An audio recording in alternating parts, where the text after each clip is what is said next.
आपको आयोग के तरफ से सारी सूची उपलब्ध करा दी गई है। जो आयोग के स्तर से जो पेंडिंग मामले हैं वो 38 है, 38 डीएसओ साहब। तो उसमें आपने कितने का डिस्पोजल कर दिया?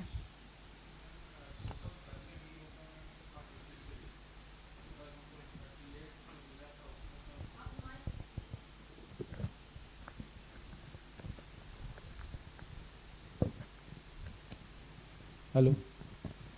टोटल पेंडिंग मैम था पहले 53 मैम, तो टोटल हम लोग आज के डेट में 31 को डिस्पोज किए मैम। टोटल पेंडिंग 22 है मैम। तो जो 22 पेंडिंग है, आप 7 दिनों के अंदर इसको डिस्पोजल करके इसकी रिपोर्ट आयोग को भेज दें। जी सर, हम लोग भिजवा दें। जी सर।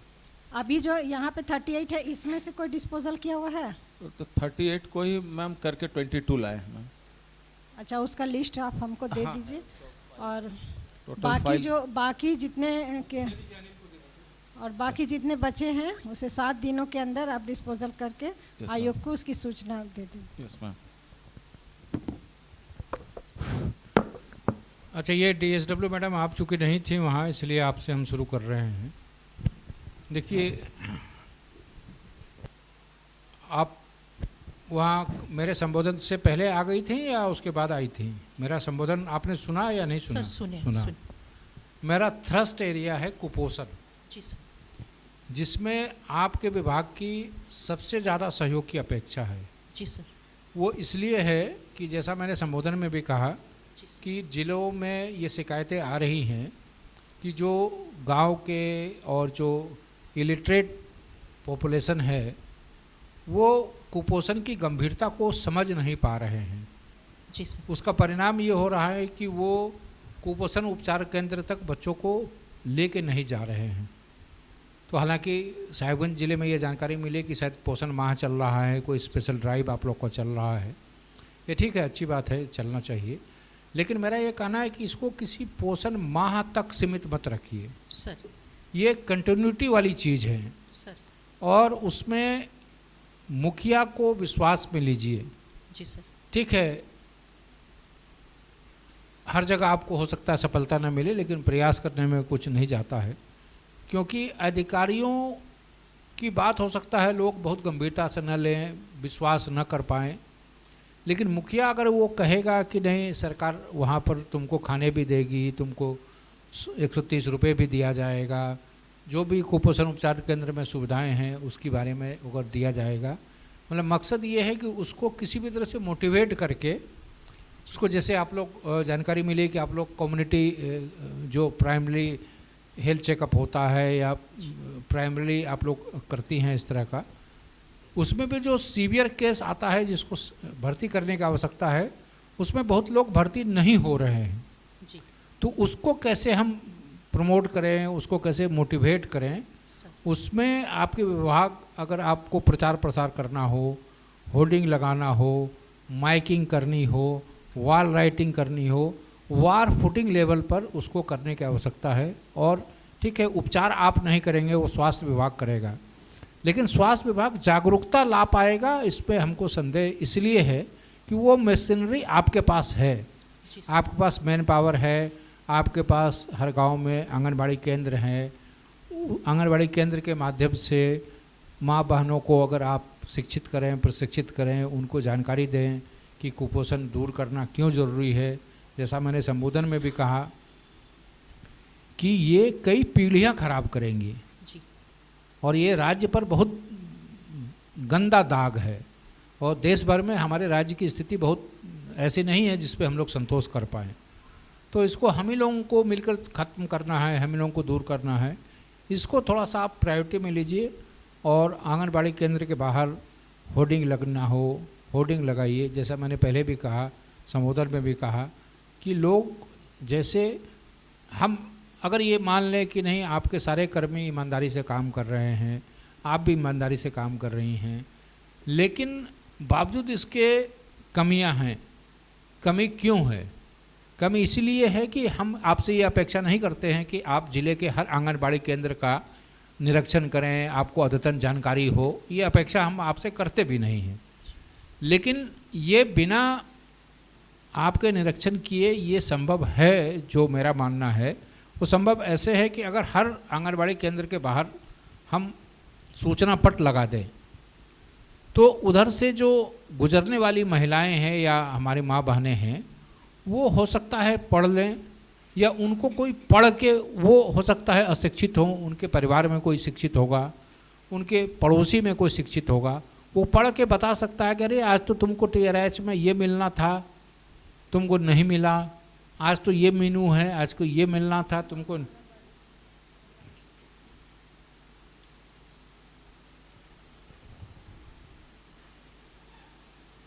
तो ये जैसे आप सूचना पर देंगे, जब जानकारी लोगों को उपलब्ध कराएंगे, जैसे हम बार बार कहते हैं कि अधिकार जानेगा तब अधिकार मांगेगा, तो उसको अधिकार बताने के लिए जो भी आप होर्डिंग तो जैसे हम कह रहे हैं आपको अगर ये लगता है कि नहीं होर्डिंग से ज़्यादा इफेक्टिव कोई और माध्यम है, तो हम आपके लिए कोई गाइडलाइन नहीं दे रहे हैं, हम सिर्फ अपना टारगेट बता रहे हैं कि हमको अचीव क्या करना है।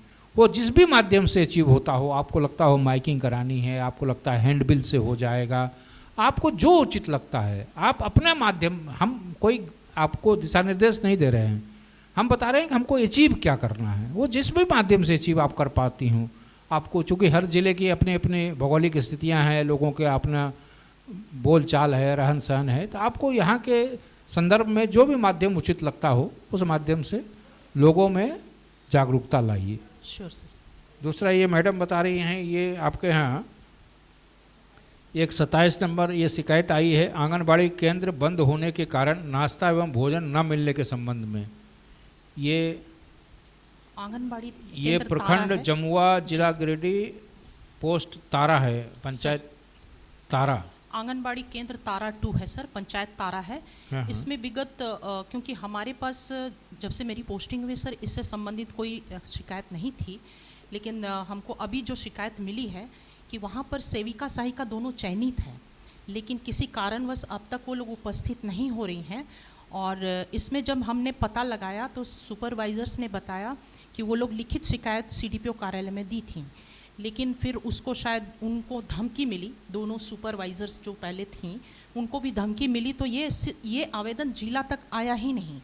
अभी BDO सर एक चार्ज लिए हुए हैं सर CDPO के, तो उन्होंने एक स्पष्टीकरण किया है सर, और उस स्पष्टीकरण का जवाब हम लोगों को नहीं मिला है। हम लोग इसमें चयन मुक्ति का फिर प्रक्रिया अपनाएंगे सर। और पोषाहार की जहाँ तक बात है मैडम, एक मिनट इसमें हम रोकना चाहेंगे जी। कि आयोग के द्वारा आपको जनवरी 17 को ही लेटर इशू किया गया है जी, तो आपने अभी तक उसकी कोई सूचना नहीं दी है। अभी आप बोल रहे हैं कि आपके नॉलेज में है, वहाँ पे धमकी दिया जा रहा है या BDO को प्रभाव, लेकिन ये तो जनवरी का मामला है। जनवरी में आपके पास आयोग के द्वारा पत्र प्रेषित किया गया जी है। मैम। तो मैम एक बात बताना चाहूँगी कि मैं एक्चुअली जनवरी में छुट्टी पे थी, मैंने फिर अप्रैल में ज्वाइन किया है, तो सॉरी मैम, इस पर हम लोग कार्रवाई कर रहे हैं। और जहाँ तक पोषाहार की बात है, तो आंगनबाड़ी केंद्र को बगल के एक सेविका को प्रभार दिया गया है, जिसमें THR का प्रावधान दिया जा रहा है, लेकिन स्कूल पूर्व की शिक्षा बाधित है। तो सर इस पर हम लोग जितना जल्दी हो सके इसी सप्ताह हम लोग इसको निष्पादित करें। अच्छा, ये क्या सर, और एक ये इनको मैडम के पास है, ये एक शिकायत है ICDS का ही आंगनबाड़ी केंद्र में मिलने वाले पोषाहार कम होने तथा कुछ ही लाभार्थियों को पोषाहार दिए जाने के संबंध में। ये आयोग का आपको पत्रांक दो बार भेजा गया है। ये ग्राम मदनपुर, पोस्ट लताकी, मेड़ो, यहाँ का मामला है। ये इनके पास है क्या शिकायत? इनको भेजा गया है? आपके पास नहीं, DS1 है, ये तो DSW का मामला है ना। ये DGRO को भेजा गया है क्या? ये सारी शिकायतें आपको भेजी जाती हैं या नहीं? ये एक कौन सा, ये आपके संज्ञान में नहीं है? नहीं सर, अभी तो हमको नहीं मिला है। PMBY अच्छा, ये ऊपर वाला ज्योति सोरेन वाला, ये इसकी शिकायत की कॉपी है क्या? जो आयोग के पास लिस्ट है, इसकी शिकायत की कॉपी है? तुमसे अनिल पूछ रहे हैं हम, शिकायत की कॉपी है? तो ये दोनों जो पहला और दूसरा है, PMMVY और आंगनबाड़ी केंद्र वाला, नहीं तो जब भी ये दोनों मामला मैडम को दे दीजिए, ये 7 दिन में सर ये दे दो, मैडम को दे दो। अगर इसकी आयोग की कॉपी है तो मैडम को बोलो फ़ोटो खींच लेंगी जी, या फ़ोटो कॉपी करा लेंगी। इसका जो भी स्टेटस है 7 दिन में आयोग को बता दीजिएगा। दूसरा मैडम, एक महत्वपूर्ण बात, ये आपके लिए ही नहीं सभी विभागों पर लागू होता है, ये सभी विभाग सुन लें। देखिए होता क्या है कि कई बार आवंटन में विलम्ब होता है, कई बार राशि समय पर नहीं आ पाती है। ये आपके विभाग के संदर्भ में भी है, ये खाद्य आपूर्ति से संबंधित भी है, ये एमटीसी सेंटर से भी रिलेटेड है, एमडीएम में भी इस तरह की दिक्कत आती है।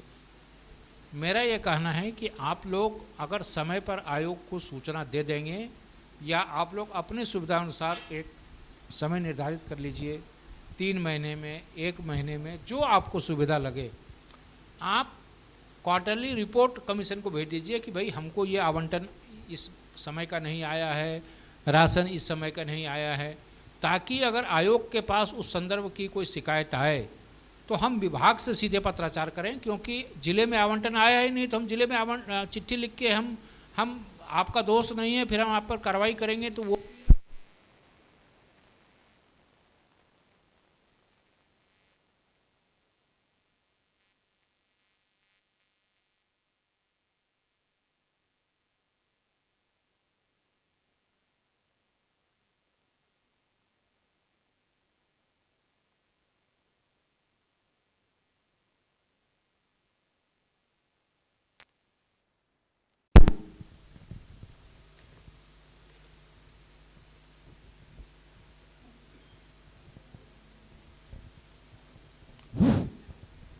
ये इसलिए आप लोग क्वार्टरली एक अद्यतन रिपोर्ट आयोग को भेज दिया कीजिए, ताकि आयोग को ये जानकारी रहे कि यहाँ इस बीच में इस समय में आवंटन नहीं आया है। जी सर।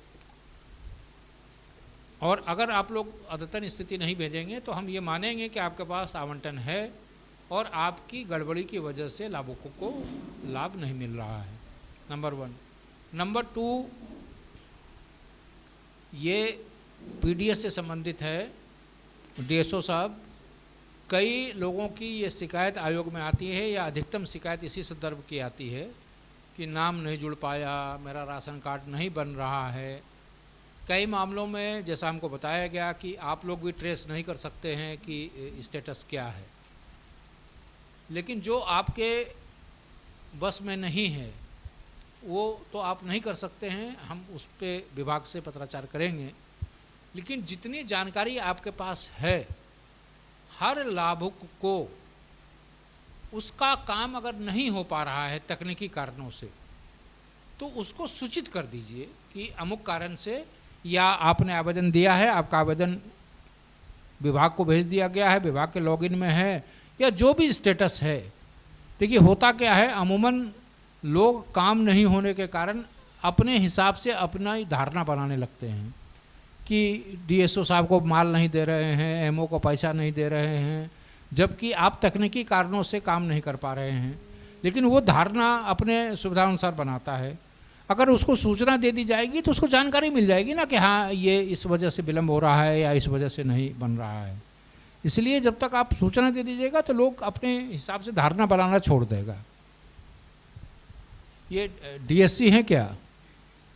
ये आप कितने स्कूलों में अब तक निरीक्षण किए हैं मध्याह्न भोजन का?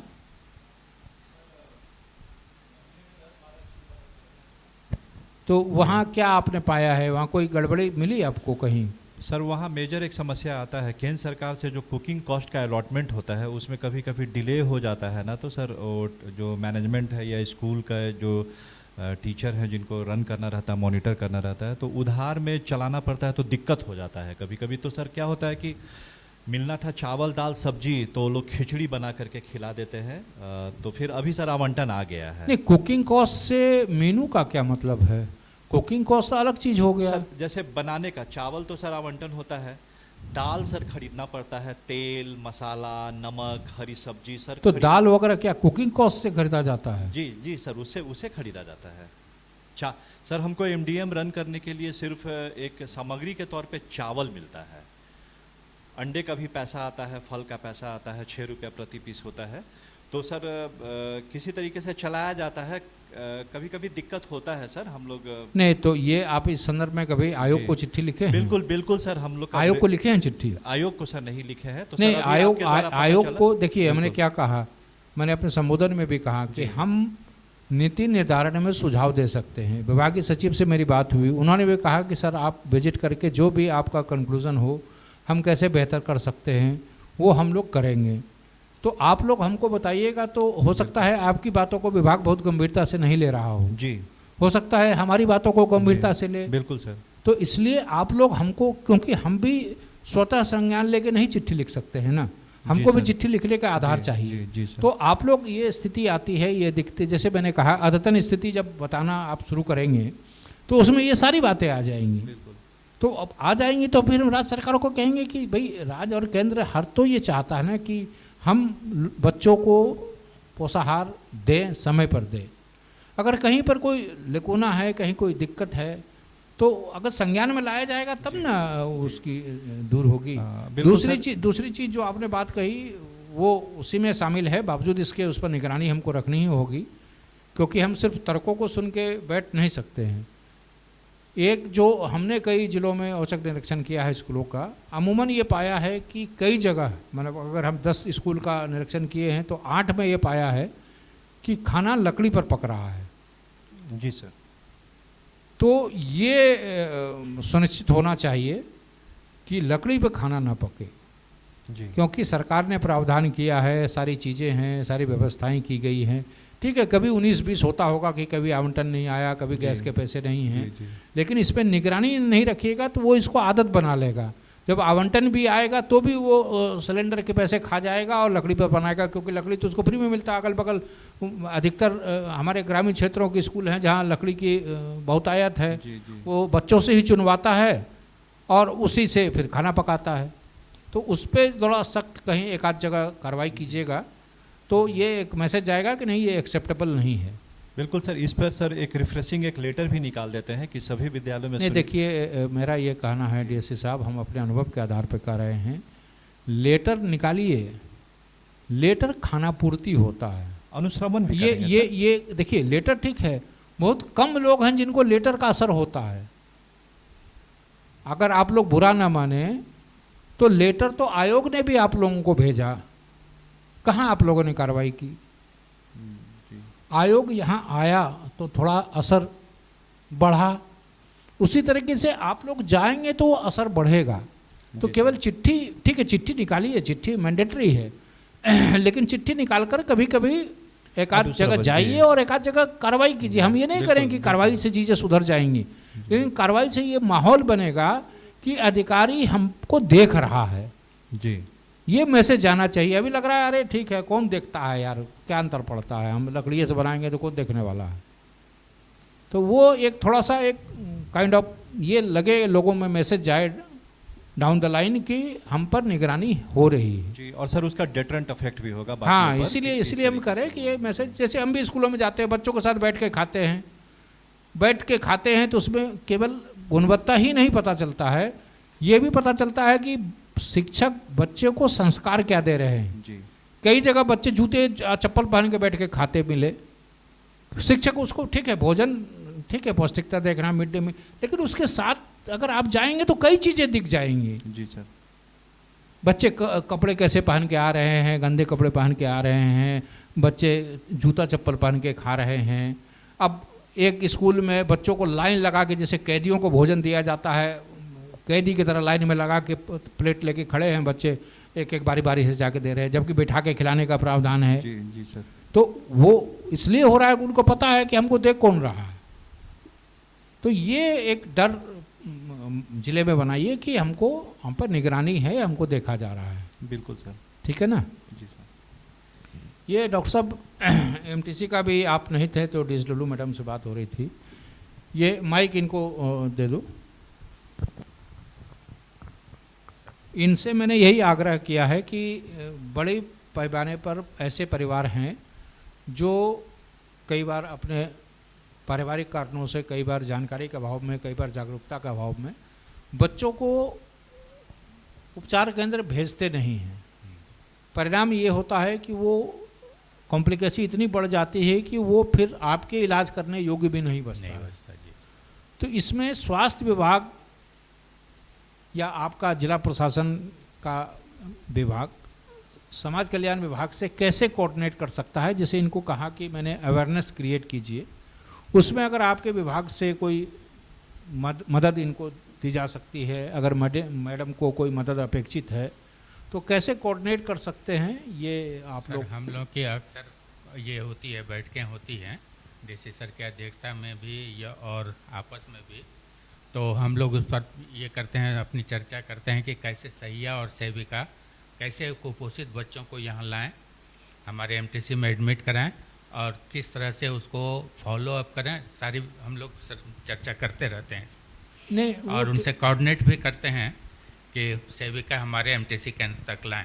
और एक बना हुआ है सिस्टम। अच्छा, ये बताइए, ये कोई डाटा आपके पास है क्या कि जितने बच्चे अभी आपके यहाँ उपचार हो रहा है, जिन बच्चों का, उनमें कितने बच्चों के पेरेंट्स स्वतः लेके आए हैं और कितनों सहिया और सेविकाओं के माध्यम से आए हैं? है सर, वो डाटा है। उसमें क्या है, परसेंटेज क्या है? कि सर एमटीसी में जैसे दिया हुआ है, एलएस जो है उनको बेड अलॉट किया हुआ है, जो बेड खाली होता है तो वो उसे एलएस से बात करती हैं, वो एमटीसी में जो काउंसलर हैं या एनएम है कि आपका बेड खाली जा रहा है, आप बच्चे को भेजिए। तो एलएस अपने क्षेत्र की सेविका को या फिर सहिया को सहिया साथी से कोऑर्डिनेट करती हैं और उन बच्चों को भेजती हैं। तो नहीं, मैक्सिमम मतलब बच्चे जो आते हैं ज़्यादा सेविका के माध्यम से आते हैं, कुछ सहिया के माध्यम से आते हैं और कुछ स्वतः भी आते हैं। स्वतः का परसेंटेज क्या है, वही हम जानना चाह रहे हैं। स्वतः आने वाले बहुत कम है। बहुत कम है ना? तो इसीलिए कर रहे हैं कि ये जागरूकता, इसीलिए हम ये कर रहे हैं कि ये अब लाया जा रहा है, इसका मतलब उसको मोटिवेट करना पड़ रहा है। ये स्थिति हम बनाना चाह रहे हैं कि लोग स्वतः आना शुरू करें, उनमें ये जागरूकता हो, उनको कुपोषण का क्या दुष्प्रभाव है, कुपोषण से क्या क्या नुकसान होंगे। हाँ, इसमें अभी सरकार ने इस डिस्ट्रिक्ट को समर अभियान के तहत जोड़ लिया है और इसमें जैसे चाईबासा में जो एक अभियान चल रही है जो सरकार ने रखी है, तो उसको हम लोग इस महीने से शुरू कर रहे हैं सर। इसमें हम लोगों की प्लानिंग है कि हमको 2 एम्बुलेंस जो जिस गांव में सबसे ज़्यादा बच्चे कुपोषित मिल रहे हैं, डॉक्टर और एनएम के साथ जा कर के वहाँ पर अवेयरनेस करना और वहीं ट्रीटमेंट के लिए उनको वहीं हम लोग एडमिट करके लेते आएंगे। ये वाले प्रावधान हम लोग रख रहे हैं सर।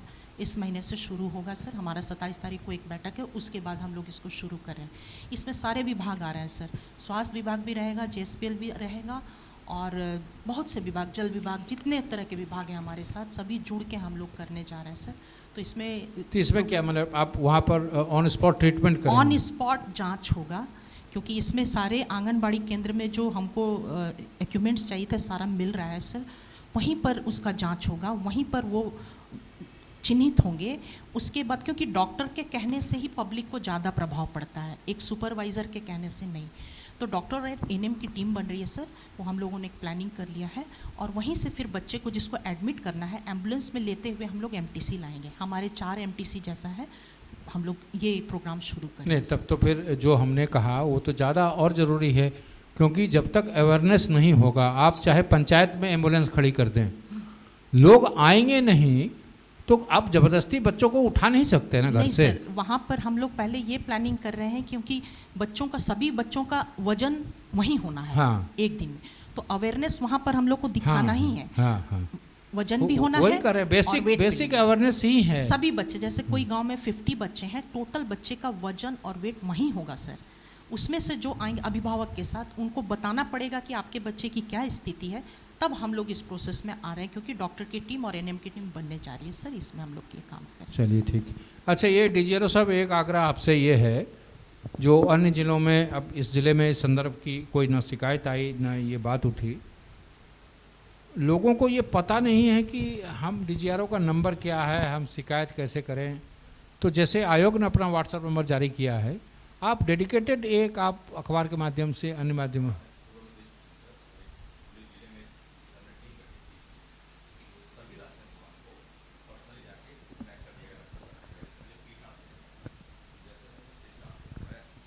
से बात करके उनको ये निर्देशित कर दिया है कि मेरा नाम और उसको लिख दिया जाए सर।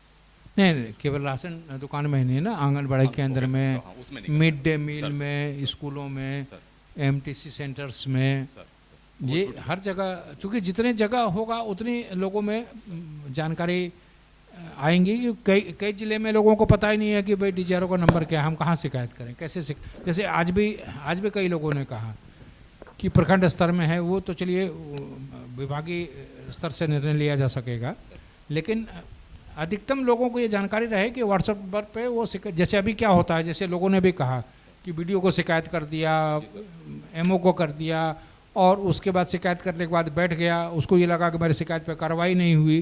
कार्रवाई इसलिए नहीं होगी कि वो शिकायत का वो सेंटर ही नहीं है। आप चूँकि वो एक सिस्टम के पार्ट हैं, वो लोग सिस्टम का पार्ट नहीं है, तो आप अपना नंबर भी जितना अधिकतम हाँ प्रचारित प्रसारित करा सकते हैं। और आंगनबाड़ी केंद्र में भी, मिड डे भी, स्कूलों में भी वो सुनिश्चित कराई। और डीएससी साहब, ये जो मैंने अपने संबोधन में भी ये बात कहा कि आप भी अगर विजिट करते हैं तो आप भी ये देखिए कि जो मेनू डिस्प्ले होता है वो विजिबल जगह पे हो। क्यों? हाँ, नहीं, कई स्कूलों में हमने जो देखा, कई स्कूलों में मेनू तो है, वो वही खाना पूर्ति के लिए मेनू लिखता है ऐसी जगह कि बच्चों की नज़र ना पड़े। तो ये सुनिश्चित कराइए कि ऐसी जगह हो कि बच्चों की नज़र पड़े। वही चीज़ आंगनबाड़ी केंद्र पे भी मैडम, ऐसे जगह दीवार लेखन कराइए या आपको जो सूट करता है, जो विजिबल हो, ये खाना पूर्ति ना हो कि भाई ये निर्देश है तो हम कहीं करवा दें। मकसद ये है कि लोगों की नज़र पड़े, तो वो भी आप सुनिश्चित करा लीजिए। मैडम आपको कुछ? चलिए, थैंक यू, बहुत बहुत धन्यवाद आप लोगों का।